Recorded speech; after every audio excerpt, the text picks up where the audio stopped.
ನಮಸ್ಕಾರ. ಈ ಪ್ರಿವಿಲೇಜಿಗೆ ಸಂಬಂಧಪಟ್ಟಂತಹ ವಿಡಿಯೋಗಳನ್ನು ನಾನು ಮಾಡ್ತಾ ಇದ್ದೀನಿ. ಈಗಾಗಲೇ 2 ವಿಡಿಯೋಗಳನ್ನು ನಿಮ್ಮ ಮುಂದೆ ತಂದಿದ್ದೀನಿ. ಒಂದು ಸಂವಹನ, communication between the spouses, husband and wife. ಹಾಗೆಯೇ communication between the advocate and the client, ಅಂದರೆ ವಕೀಲರು ಮತ್ತು ಕಕ್ಷಿದಾರರ ಮಧ್ಯೆ, ಗಂಡ ಮತ್ತು ಹೆಂಡತಿಯ ಮಧ್ಯೆ ವಿಷಯವನ್ನು ನಾವು ಚರ್ಚೆ ಮಾಡಿದ್ದೀವಿ. ಇವತ್ತು ಇನ್ನೊಂದು ವಿಷಯವನ್ನು ನಾವು ನೋಡಬೇಕು. ಈ ಸರ್ಕಾರಿ ದಸ್ತಾವೇಜುಗಳು, there are records, there are communications, government ಕಮ್ಯುನಿಕೇಷನ್ನು ಸರ್ಕಾರದ ಮಧ್ಯೆ ಕಮ್ಯುನಿಕೇಷನ್ ಆಗುತ್ತೆ. ಯಾರೋ ಮಾಹಿತಿ ಕೊಡ್ತಾನೆ, ಹೋಯ್ದು ಏನು ಚಿಕ್ಕಮಗಳೂರು ಇಂಥ ಪ್ಲೇಸಲ್ಲಿ ಅಲ್ಲಿ ಪಾಕಿಸ್ತಾನದ ಜನ ಬಂದು ಇದ್ದಾರೆ ಒಂದು ಪ್ರದೇಶದಲ್ಲಿ ಅಂಥೇಳಿ ಹೋಗಿ DC ಹೇಳ್ತಾನೆ, ರೈಟ್? ಅಥವಾ ನೀವು ನೆನಪಿಸ್ಕೊಳ್ಬೋದು,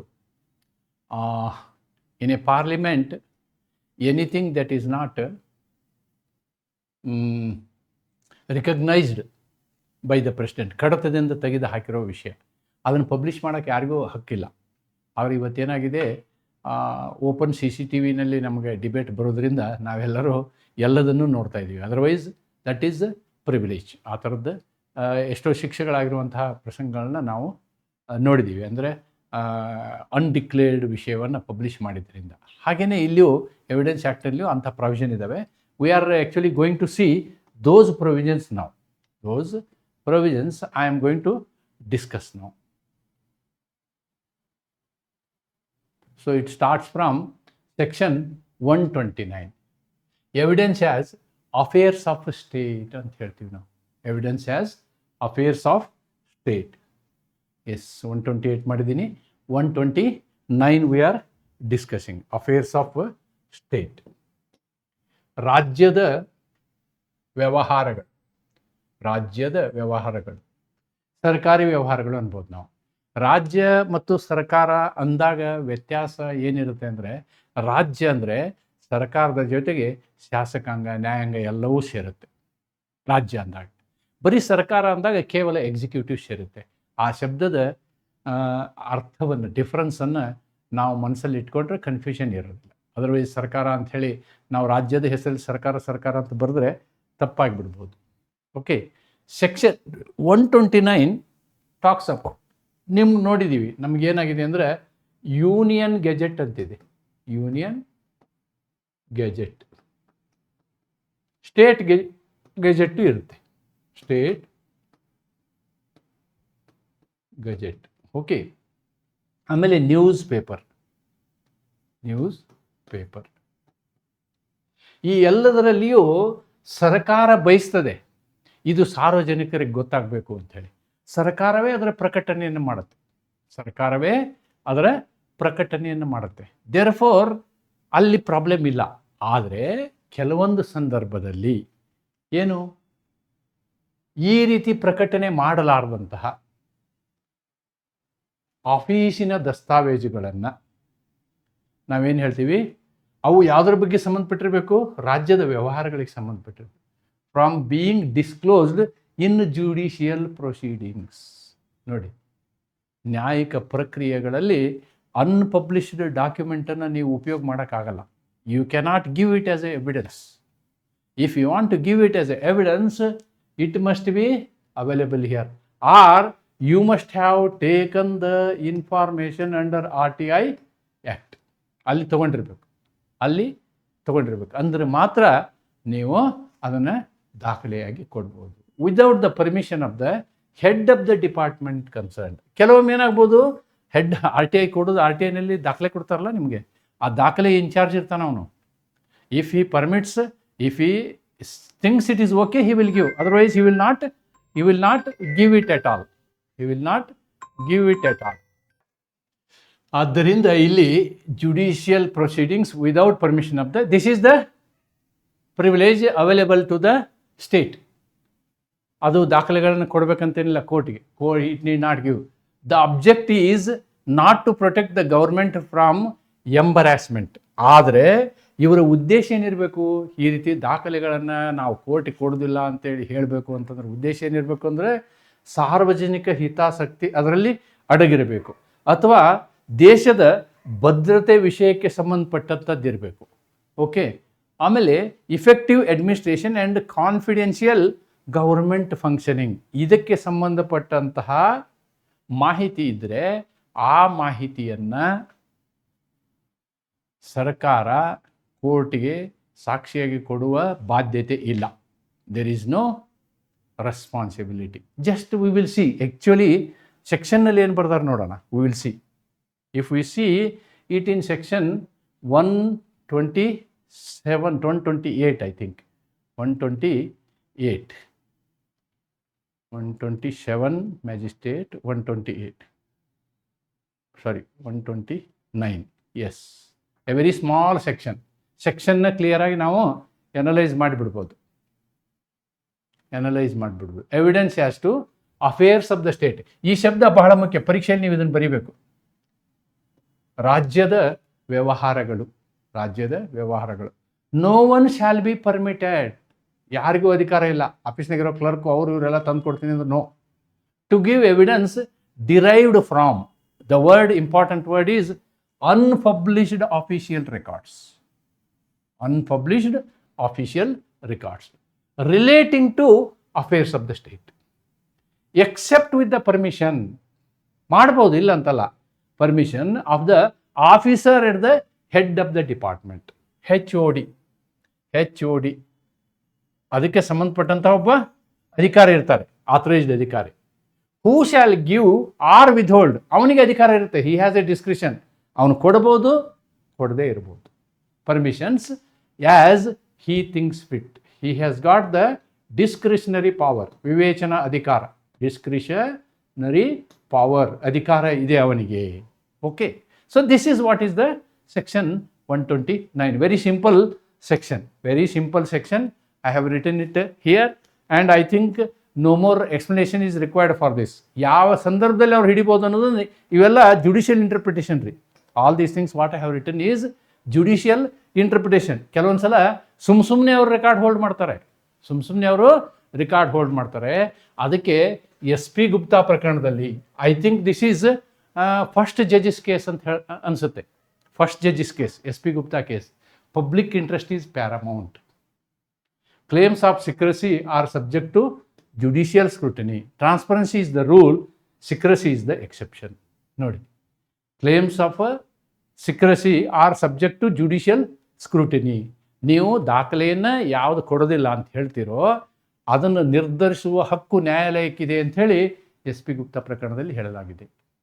ಸಮ್ಟೈಮ್ಸ್ ಏನಾಗುತ್ತೆ ಅಂತಂದರೆ ಕೋರ್ಟ್ಗೆ ಅದನ್ನು ಕೊಡೋಕ್ಕೆ ಮನಸ್ಸಿರೋಲ್ಲ, ಓಪನ್ ಕೋರ್ಟಲ್ಲಿ ಕೊಡೋಕ್ಕಾಗಲ್ಲ.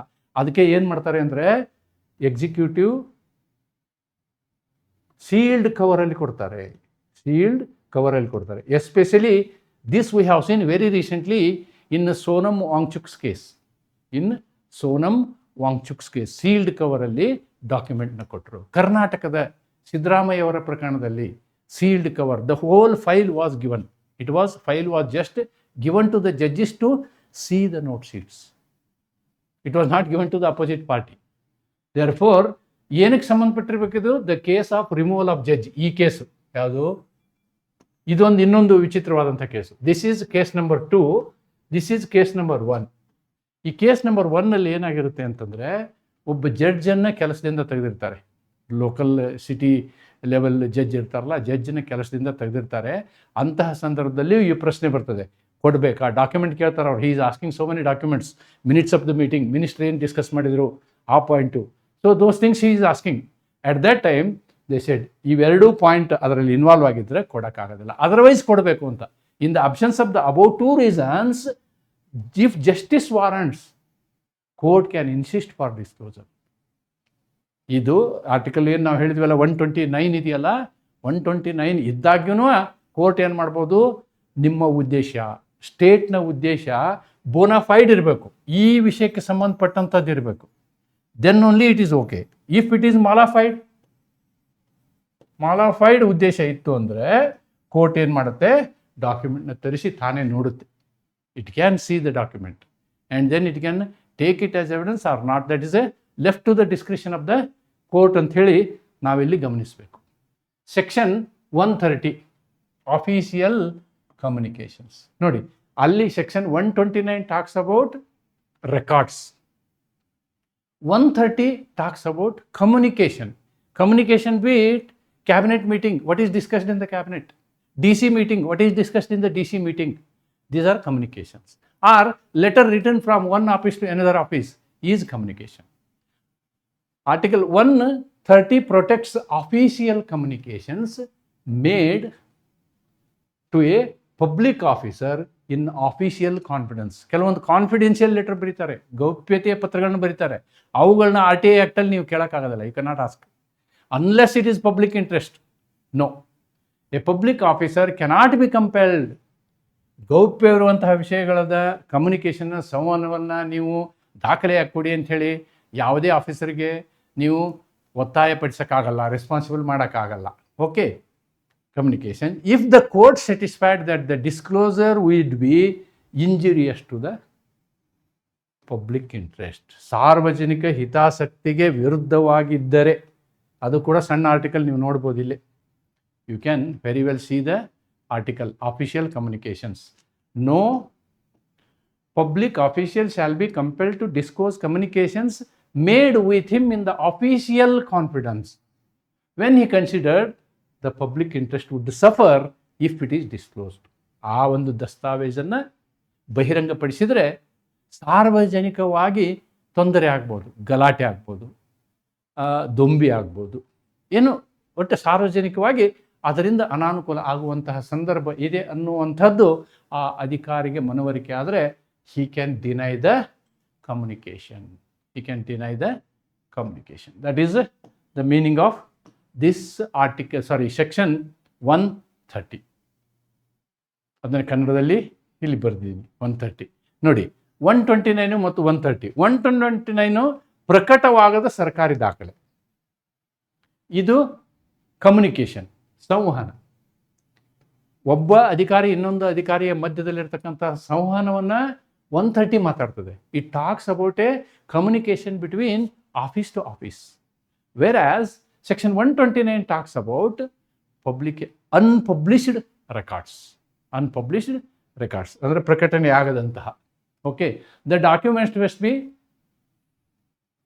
Official, record unpublished, cabinet papers, intelligence reports, defence documents, secret governmental correspondence, diplomatic communication. ಇವೆಲ್ಲವುಗಳನ್ನು ನಾವೇನು ಸಂವಹನ ಅಂತ ಹೇಳ್ಬೋದು. The official government communications. Okay, so they can be documents also, oblique document. ಎರಡಕ್ಕೂ ಇದು ಅಪ್ಲೈ ಮಾಡ್ಬೋದು ನಾವು. ಡಾಕ್ಯುಮೆಂಟ್ಸ್ ಎರಡೂ ಈ ವಿಷಯದಲ್ಲಿ ಬರ್ತವೆ, right. Section 129 protects unpublished official records, protects communication. ಈ ಪ್ರಕರಣ state of UP versus Rajasthan ಪ್ರಕರಣದಲ್ಲಿ ಈ ವಿಷಯವನ್ನು ಹೇಳ್ತಾರೆ. The court observed that in a democratic system. ನೋಡಿ, this is against these concepts. ಇವೆರಡೂ ಕೇಸನ್ನು ಸೇರಿ ನೀವು ಈ ಪ್ರಕರಣವನ್ನು ಸೈಟೇಷನ್ ಮಾಡ್ಬೋದು. ಈ ಪ್ರಕರಣವನ್ನು ದುರುದ್ದೇಶ ಹೇಳಿದ್ನಲ್ವ ನಾನು, ಅದು ಈ ಪ್ರಕರಣದಲ್ಲಿ ಹೇಳ್ತಾರೆ. State of UP versus Rajnarayan 1975 ಪ್ರಕರಣ. ಮೋಸ್ಟ್ಲಿ ಈ ಪ್ರಕರಣ ಆ ಇಂದಿರಾ ಗಾಂಧಿ ಎಲೆಕ್ಷನ್ ಡಿಸ್ಪ್ಯೂಟ್ಗೆ ಇರ್ಬೋದು ಅನಿಸುತ್ತೆ. ಸೇಮ್ ಇಯರ್ನಲ್ಲೇ ಇಂದಿರಾ ಗಾಂಧಿ ಎಲೆಕ್ಷನ್ ಡಿಸ್ಪ್ಯೂಟು ಬಂದಿತ್ತು. The court observed that in a democratic system, government privilege cannot be invoked to avoid accountability. ನೋಡಿ, ಆ ಜವಾಬ್ದಾರಿ ಏನಿರ್ತದೆ ಸರ್ಕಾರಕ್ಕೆ, ತನ್ನ ಜವಾಬ್ದಾರಿಯಿಂದ ನುಸುಳಿಕೊಳ್ಳುವ ಉದ್ದೇಶದಿಂದ ಸರ್ಕಾರವು ಸೆಕ್ಷನ್ 129, 130 ದುರುಪಯೋಗ ಮಾಡಕೂಡದು ಅಂಥೇಳಿ ಈ ಪ್ರಕರಣದಲ್ಲಿ ಹೇಳುತ್ತೆ. The court must give weightage competing claims ಏನು? One is public interest, another is public justice. Okay, one is justice, another is administration of justice, ಇನ್ನೊಂದು ಪಬ್ಲಿಕ್ ಇಂಟ್ರೆಸ್ಟ್. ಇವೆರಡನ್ನು ನೀವು ಗಮನಿಸ್ಬೋದು. ಇತ್ತೀಚೆಗೆ ಸುಪ್ರೀಂ ಕೋರ್ಟಲ್ಲಿ ವಿಶ್ವನಾಥನ್ ಅವರ ಕೋರ್ಟಲ್ಲಿ, ಡಬಲ್ ಬೆಂಚ್ ಕೋರ್ಟಲ್ಲಿ ನಡೆದಂತಹ ಒಂದು ಘಟನೆಯೂ ಕೂಡ ಇಂತಹ ಒಂದು ವಿಷಯಕ್ಕೆ ಸಂಬಂಧಪಟ್ಟದ್ದು ಅಂತ ನಾವು ಹೇಳ್ಬೋದು. Okay, right. ದೆನ್ 129, 130 ಡಿಫ್ರೆನ್ಸನ್ನು ಇಲ್ಲಿ ಬರೆದಿದ್ದೀನಿ. ದಟ್ಸ್ ನಾಟ್ ಜಸ್ಟ್ ಇದು ದಾಖಲೆಗೆ ಸಂಬಂಧಪಟ್ಟಂಥದ್ದು, ಇದು ಕಮ್ಯುನಿಕೇಷನ್ ಅಂದ್ರೆ ಸಂವಹನ, ದಾಖಲೆ, ದಸ್ತಾವೇಜು, ಇದು ಸಂವಹನ.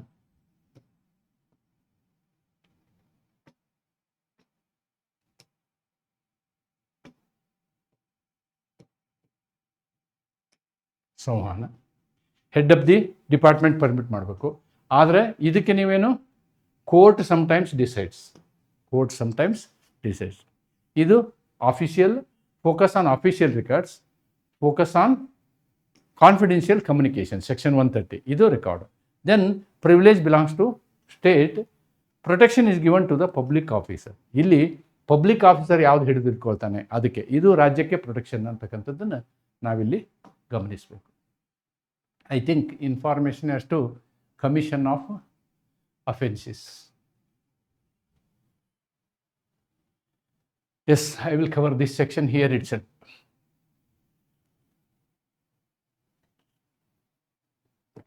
ಇದು ಒಂದು ಭಾಳ ವಿಶೇಷವಾದಂತಹ ಸೆಕ್ಷನ್ನು. ನನಗೆ ಇಲ್ಲೊಂದು ಕನ್ಫ್ಯೂಷನ್ ಇದೆ. I don't know what I should do for that. Anyhow ಹಿಂದೇನಿತ್ತು ಇಲ್ಲೇನಿತ್ತು ಹೇಳ್ತೀನಿ. ಪರೀಕ್ಷೆಯೊಳಗೂ ನೀವು ಅದು ಎರಡೂ ಬರೆದ್ರೂ ಚಂದ, if the question comes. Section 131, ನಾನು ಇಂಡಿಯನ್ ಎವಿಡೆನ್ಸ್ ಆ್ಯಕ್ಟನ್ನು ನೋಡಿದ್ದೀನಿ. ಇಲ್ಲಿ ಅವರು ಉದ್ದೇಶಪೂರ್ವಕವಾಗಿ ಮಿಸ್ಟೇಕ್ ಮಾಡಿದಾರೋ ಏನೋ ಗೊತ್ತಿಲ್ಲ ನನಗೆ. Let us see. Information as to commission of offences, ಯಾವುದೇ ಒಂದು ಅಪರಾಧ ನಡೆದಿದೆ ಎನ್ನುವ ಮಾಹಿತಿ ಸರ್ಕಾರಿ ಅಧಿಕಾರಿಗಳಿಗೆ ದೊರೆತಾಗ ಅವ್ರು ಯಾರ್ಯಾರು ಇರ್ಬೋದು? He may be a magistrate, he may be a police officer. Okay, ದೊರೆತಾಗ ಅವ್ರು ಏನು ಮಾಡ್ಬೋದು? ಶಾಲ್ ಬಿ ಕಂಪೆಲ್ಡ್, ಅವರಿಗೆ ಒತ್ತಾಯ ಮಾಡಬಾರ್ದು, to say when he got information as to commission of the offence. ಸರ್ಕಾರಿ ಅಧಿಕಾರಿಗೆ ಅಥವಾ ಮ್ಯಾಜಿಸ್ಟ್ರೇಟಿಗೆ ಒಂದು ಮಾಹಿತಿ ಬರುತ್ತೆ. ಮಾಹಿತಿ ಬಂದಾಗ ಯಾವಾಗ ಆ ಮಾಹಿತಿ ಬಂತು ಎಂದು ಹೇಳಬಾರ್ದು ಅಂತ ಹೇಳುತ್ತೆ. ಆದರೆ ಎವಿಡೆನ್ಸ್ ಆ್ಯಕ್ಟಲ್ಲಿ ಈ ವೆನ್ ಶಬ್ದ ಇದೆಯಲ್ಲ, ಇದನ್ನು ವೆನ್ಸ್ ಅಂತ ಬರೆದಿದ್ದಾರೆ. ವೆನ್ಸು ಮತ್ತು ವೆನ್ ಅರ್ಥ ಏನಂದರೆ, ವೆನ್ ಅಂದರೆ ಯಾವಾಗ, ವೆನ್ಸ್ ಅಂದರೆ ಯಾವಾಗ ಮತ್ತು ಯಾವ ಮೂಲದಿಂದ. ಇದರ ಅರ್ಥ ಯಾವಾಗ ಮತ್ತು ಯಾವ ಮೂಲದಿಂದ.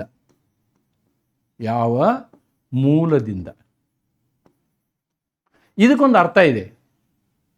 ಆ ವ್ಯಕ್ತಿ ಇನ್ಫಾರ್ಮೇಷನ್ ಕೊಟ್ಟಂತಹ ವ್ಯಕ್ತಿಯ ಗೌಪ್ಯತೆಯನ್ನು ಇಡುವುದು ಅವಶ್ಯಕತೆ ಇರೋದರಿಂದ ಈ ಆಫೀಸರ್ ಮೇಲೆ ಮಾಹಿತಿ ಎಲ್ಲಿಂದ ಬಂತು ಅಂತೇಳಿ ಹೇಳುವ ಒತ್ತಾಯವನ್ನು ಮಾಡಕೂಡದು, ಅದರ ಎವಿಡೆನ್ಸನ್ನು ಕೊಡೋಕ್ಕೆ ಆಗೋದಿಲ್ಲ ಅಂತಕ್ಕಂಥದ್ದನ್ನು ಇದು ಹೇಳ್ತದೆ. ಆ್ಯಂಡ್ ಇನ್ನೊಬ್ಬ ವ್ಯಕ್ತಿ ಇದ್ದಾನಿಲ್ಲಿ, no revenue officer shall be compelled to say when he got any information as to the commission of any offense against public revenue. ಸಾರ್ವಜನಿಕ ರೆವೆನ್ಯೂ, ಶಾಂಡ್ ಮಾಫಿಯಾ, ಸಾರ್ವಜನಿಕ ರೆವೆನ್ಯೂ ಅಥವಾ ರೇಷನ್ ಏನು ಇದೆಯಲ್ಲ, 5 kg ಅಕ್ಕಿ 10 kg ಅಕ್ಕಿ ಲಾರಿಗಟ್ಟಲೆ ಹೊತ್ಕೊಂಡೋಗಿ ಲಪ್ಟಾಯಿಸೋದು, ಇವೆಲ್ಲ ರೆವೆನ್ಯೂ ಆಫೀಸರ್ ಅಂಡರ್ ಬರ್ತವೆ, tahsildar under ಬರ್ತವೆ. ಅಂತಹ ವಿಷಯದ ಬಗ್ಗೆ ಅಲ್ಲೂ ಕೂಡ ವೆನ್ ಅಂತ ಯೂಸ್ ಮಾಡಿದ್ದಾರೆ. ಇಲ್ಲೂ ಕೂಡ ಸೇ ವೆನ್ ಹಿ ಗಾಟ್ ಇನ್ಫಾರ್ಮೇಷನ್, ಈ ವೆನ್ನು ಕೂಡ ವೆನ್ಸ್ ಆಗ್ಬೋದು. ವೆನ್ಸ್ ಅಂದರೆ ಸೋರ್ಸ್ ಅನ್ನೋದನ್ನು. ಇಲ್ಲಿ ರೆವಿನ್ಯೂ ಆಫೀಸರ್ ಮೀನ್ಸ್ ಹೇಳಿದ್ದಾರೆ, any officer employed R about business of any branch of public revenue. Public revenue ಅಂದರೆ ಇದು DC ಇಂದ ಸ್ಟಾರ್ಟ್ ಆಗುತ್ತೆ. DC, AC, tahsildar, okay, all those officers are called revenue officers. So ಇದು section ಹೀಗಿರೋದು. ಆದ್ದರಿಂದ ನಾನು ನಿಮಗೆ ಉತ್ತರವನ್ನು ವೆನ್ಸ್ ಅನ್ನುವ ಐಡಿಯಾದಲ್ಲಿ ನಾನು ನಿಮಗೆ ನೋಟ್ಸ್ ಕೊಟ್ಟಿದ್ದೀನಿ. ವೆನ್ ಅನ್ನೋ ಐಡಿಯಾದಲ್ಲಿ, ವೆನ್ ಅಂದರೆ ಏನು ಮೀನಿಂಗೇ ಇಲ್ಲ. ಯಾವಾಗ ಬಂತು ಇನ್ಫಾರ್ಮೇಷನ್ ಕೊಡು, ಏನು ಅದರಿಂದ ಏನು ಪರ್ಪಸ್ ಏನು ಸರ್ವ್ ಆಗುತ್ತೆ? ಏನೂ ಸರ್ವ್ ಆಗೋದಿಲ್ಲ. ವೆನ್ಸ್ ಅಂದರೆ ಯಾರು ಕೊಟ್ಟರು ಮಾಹಿತಿ ನಿಮಗೆ ಅನ್ನೋದು ಅಲ್ಲಿ ಇಂಪಾರ್ಟೆಂಟ್ ಆಗ್ತದೆ. ಓಕೆ, ಸೆಕ್ಷನ್ 131 ಕಾನೂನಾತ್ಮಕ ಪ್ರಿವಿಲೇಜನ್ನು 3 ಜನಕ್ಕೆ ಕೊಡುತ್ತೆ: magistrate, police officer, revenue inspector. Cannot be compelled by any court to disclose when they received the information regarding the commission of offense or an offense against the public revenue. The principal object of this provision is to protect identity of the informants and confidential source, thereby encouraging the citizens to furnish the information to law enforcement authorities. ಆದ್ದರಿಂದ ಇದು old evidence ಆ್ಯಕ್ಟಲ್ಲಿ fence ಅಂತಿತ್ತು. Fence ಅಂದರೆ ಇದಕ್ಕೆ ಅರ್ಥ ಬರುತ್ತೆ ಹೊರತು ಫೆನ್ ಅಂದ್ರೆ ಅರ್ಥ ಬರುವುದಿಲ್ಲ ಅಂತಕ್ಕಂಥದ್ದು ನನ್ನ ಅಭಿಪ್ರಾಯ. ರೈಟ್. ಯಾವಾಗ ಮತ್ತು ಯಾವ ಮೂಲದಿಂದ ಯಾವ ಮೂಲ, ಇದು ಬಹಳ ಇಂಪಾರ್ಟೆಂಟ್. ಮೂಲದಿಂದ ದೊರೆಯಿತು ಎಂಬುದನ್ನು ನ್ಯಾಯಾಲಯದಲ್ಲಿ ಬಹಿರಂಗಪಡಿಸಲು ಬಲವಂತಪಡಿಸಲಾಗುವುದಿಲ್ಲ ಅಂತಕ್ಕಂಥದ್ದು ಈ ಸೆಕ್ಷನ್ನಿನ ಅರ್ಥ. ಇದರ ಉದ್ದೇಶ ಇನ್ಫಾರ್ಮೇಷನ್ ಕೊಟ್ಟವ್ರನ್ನ ಪ್ರೊಟೆಕ್ಟ್ ಮಾಡಲಿಕ್ಕೆ. ಇವಾಗ ಅದಕ್ಕೆ ವಿಶಿಲ್ ಬ್ಲೋವರ್ಸ್ ಅಂತಾರೆ, whistle blowers protection.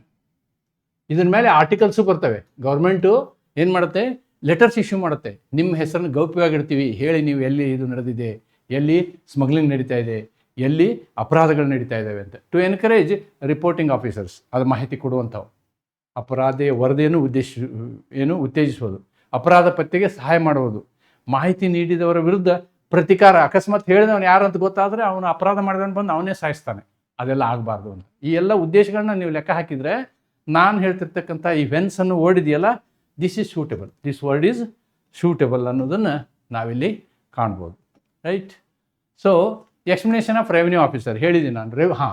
Revenue officer ಅಂದರೆ ಯಾರ್ಯಾರು? ನಾನು ತಹಸೀಲ್ದಾರ್ ಅಷ್ಟೇ ಹೇಳಿದೆ. ನೋಡಿ ಇಲ್ಲಿ income tax officer, GST officer, customs officer, excise officer, ಇವರಿಗೆಲ್ಲ ಮಾಹಿತಿ ಬರ್ತಿರುತ್ತೆ. ಇವರೆಲ್ಲರನ್ನೂ ನಾವು ರೆವಿನ್ಯೂ ಆಫೀಸರ್ ಅಂಥೇಳಿ ಹೇಳ್ಬೋದು.